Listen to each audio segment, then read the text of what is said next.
নমস্কাৰ আপোনাক আজিৰ ভিডিঅ'লৈ স্বাগতম জনাইছোঁ। আজিৰ ভিডিঅ'ত আমি আগবঢ়াব বিচাৰিছোঁ ফেব্ৰুৱাৰী মাহৰ বাবে বৃশ্চিক ৰাশিৰ মাহিকীয়া ৰাশিফল। ফেব্ৰুৱাৰী মাহৰ ৰাশিফল অনুসৰি এই মাহটো বৃশ্চিক ৰাশিৰ লোকসকলৰ বাবে ভাৰসাম্যপূৰ্ণ হোৱাৰ সম্ভাৱনা আছে।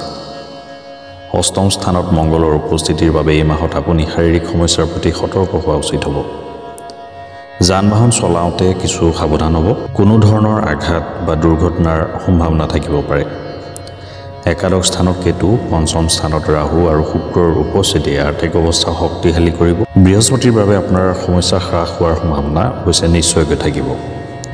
পাৰিবাৰিক সম্পৰ্ক উন্নত হ'ব আৰু বৈবাহিক সম্পৰ্ক উন্নত হ'ব। কেৰিয়াৰ দৃষ্টিকোণৰ পৰা এই মাহটো ভাল হোৱাৰ সম্ভাৱনা আছে। সূৰ্য মাহৰ আৰম্ভণিতে তৃতীয় স্থানত থাকিব আৰু বুধ তেওঁৰ লগত থাকিব, যিয়ে বুধাদিত্য যোগ সৃষ্টি কৰিব আৰু যিয়ে আপোনাক কৰ্মক্ষেত্ৰত আপোনাৰ বুদ্ধিমত্তাৰ প্ৰশংসা কৰিব। আপোনাৰ কৰ্মস্থলীত সহকৰ্মীসকলৰ সমৰ্থন থাকিব আৰু তেওঁলোকে আপোনাৰ সকলো কামতে সহায় কৰিব।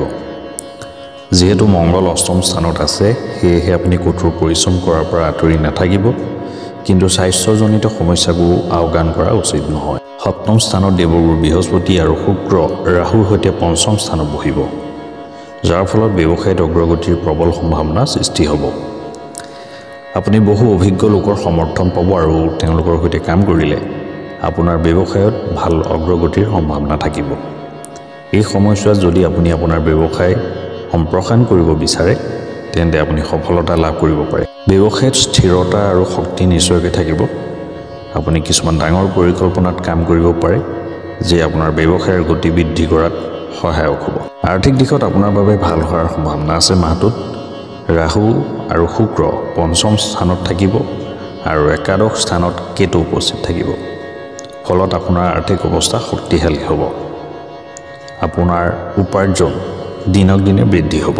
অষ্টম স্থানত আৰু লগতে একাদশ স্থানত মংগলৰ দিশটোৰ বাবে ঋণ লৈ কিছু কাম সম্পূৰ্ণ কৰিব পাৰিব আৰু এই মাহত কিছু গোপন ধন পোৱাৰ সম্ভাৱনা থাকিব। সূৰ্য আৰু বুধ তৃতীয় স্থানত থকাটোৱে আপোনাৰ আৰ্থিক অৱস্থা উন্নত কৰাত সহায়ক হ'ব।